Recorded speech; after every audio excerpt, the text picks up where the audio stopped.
FIFA প্রীতি ম্যাচে জাপানকে ৩-১ গোলের বড় ব্যবধানে উড়িয়ে দিয়েছে ব্রাজিল নারী ফুটবল দল।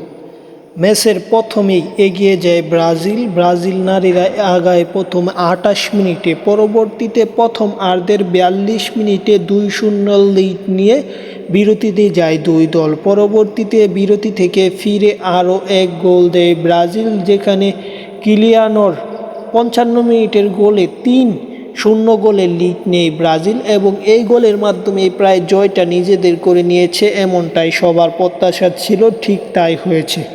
পরবর্তীতে ব্রাজিলকে এক গোল সুদ দিয়েছে সেকি ৮৯ মিনিটে একটি গোল করে জাপানকে এক গোলের ব্যবধান কমিয়ে দেয় এবং ৩-১ গোলের জয় নিয়ে ম্যাচটি শেষ করতে হয় ব্রাজিল নারী ফুটবল দলকে। এবং জাপান অত্যন্ত সুন্দর খেলেছে বলা যায়, কারণ ফুটবলে জাপান এশিয়ার সবচেয়ে শক্তিশালী দলের মধ্যে একটি এবং নারী ফুটবলেও তার বিকল্প নেই।